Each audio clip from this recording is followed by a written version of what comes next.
我看过姚灵溪编著的《采妃录》等书，字数达45万言以上，其中考证出缠足开始于五代时期的李后主。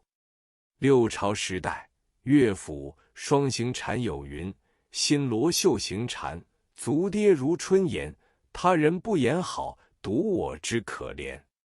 唐代有少数妇女崇尚此风，杜牧诗云：电赤才亮减4分，纤纤玉损裹青云。宋代苏子瞻咏足词云：图香莫惜连城布，长绸罗袜凌波去。只见无回风，都无形处踪，偷穿宫样稳，并立双跌困，仙妙说应难，须从掌上看。从这些诗词就可以看得出，一部分缠足的女性都把足缠到如连瓣一般的细小。到了清代，此风大盛，几乎大户人家的女性没有一个不缠脚。板桥杂记中就有缠双弯步步生颜之说，这都是历代以来玩弄女性的把戏。到了我这个时代，女孩子在5岁开始缠脚的风气已经一扫而空，能见到的都是一些上了年纪的女性。再说胡庆余堂的老板陈楚香有一天发来一张请柬，还亲自打了一个电话给我，要我早一些出席他的宴会，问他有什么事。他只是笑而不答。到了那处，我才知道是他那宠儿之喜，所到之人都是要财商和绅士之流，一介中只有我一人。我与几位药商相识，才知道他这次娶的小老婆有一个特点，她是一个18岁的缠脚少女，所以大家都觉得很新鲜。这少女是哪里来的呢？原来宁波帮在上海有很大的势力，他们工余之暇都喜欢到神州大旅社去玩。这家旅馆里面一层20多间全是宁波堂子，宁波同乡们因为言语方便，不嫖苏州人的妓院，而专门到这里去寻欢作乐。这个少女刚从宁波乡间被人带到上海堕入火坑的，因为宁波乡间那时还有缠足的风气，认为女子不缠足是嫁不掉的。但是这时上海见到缠足已是绝无仅有。陈楚香虽已60高龄，他对这个少女特别欣赏，于是就付清了她的身价，把她藏住进屋。这天到的客人都以小脚为话题，满座生春，其实所说的话都是粗俗不堪、不登大雅之堂的。那时节的上海，凡是正式结婚的，在吃罢喜酒之后，必有一幕闹新房的趣剧。主人家认为越闹越发，不闹不发，所以对闹新房的一幕不表示反对。习惯上对闹新房人的言行举止是没有限制的，所谓3日无大小，阿公阿婆都好闹。有些喜欢恶作剧的，早已在新房中布下了陷阱，总要闹到深更半夜或是天明才肯散去。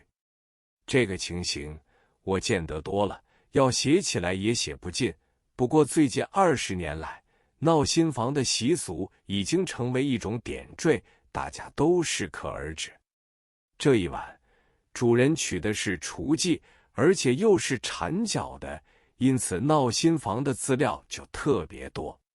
大众的意见要求新娘解开缠脚带，让大家欣赏一下3寸金莲的真面目。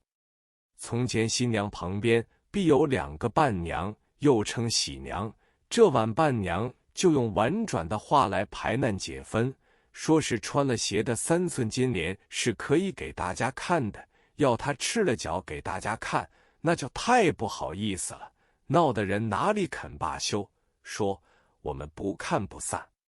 新娘面上羞得通红，几乎要哭出来，但伴娘再三叮嘱新娘，洞房之夜哭不得的。闹到最后，陈楚香也没有办法，亲口对新娘说：解开来，让大家看看罢。伴娘就把新娘的绣鞋脱了，看起来不过3寸有余。大家先传观鞋子，接着伴娘就把缠脚带放开。缠脚带通常都是布的，那天因为是新婚之夜，她的缠脚带是用罗绸裁成的。我看了这种情况，为之黯然。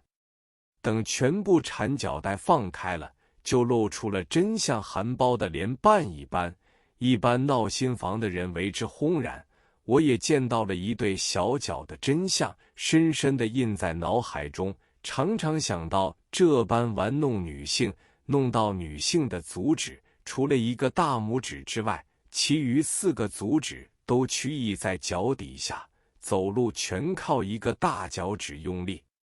真是伤天害理的行径，也是中国古代以来的坏风气，违背生理的自然发展，疼笑世界，成为中国人的一个污点。在我少年时代，上海已看不到少女们缠脚，但是我们的前辈可以说10个女性是有9个缠脚的。现在这种情况早已消灭，我找到几幅缠脚的图片，可以作为一种沉寂看。在港九的蜡像馆中，也有一个缠脚女子的蜡像，但是脚趾骨做得不够逼真。我认为这种展览完全是献媚洋人，侮辱自己中国的女性。可做蜡像的材料很多，何以一定要自曝其短呢？在我撰述本文的上一年，我到过英国，参观他们的衣饰博物馆，在他们的库房中也见到过许多中国缠脚女性所穿的绣花鞋子，长度不过4英寸。接待我参观的人知道我不乐意，对我说，这种古老的中国旧东西我们还有收藏，但并不公开展览。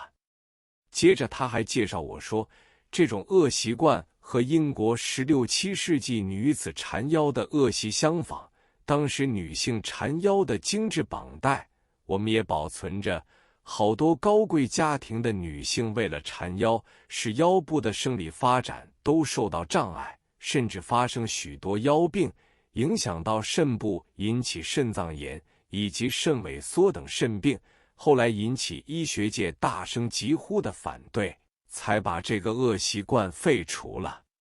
上海女性算是中国最开通的女性，天足运动最先影响到的就是上海，而且上海女性的衣着也是最时髦的，可以说是全国妇女时装的中心。但是也可分成2类，一类是大家闺秀的装束，一类是昌门中人的奇装异服。这2类不同身价的装束，虽同样是款式新颖，可是在上海人眼中看来，大家闺秀和昌门中人是一望而知的，毕竟后者是寂静妖艳的。上海第一次举行选举上海小姐是在民国18年1929左右，怎样选法我已记不清楚了，只记得第1届的上海小姐是于洽清的女儿于淡涵，得3万多票，亚军是永安公司郭家的小姐，名字我已忘了，得2万多票。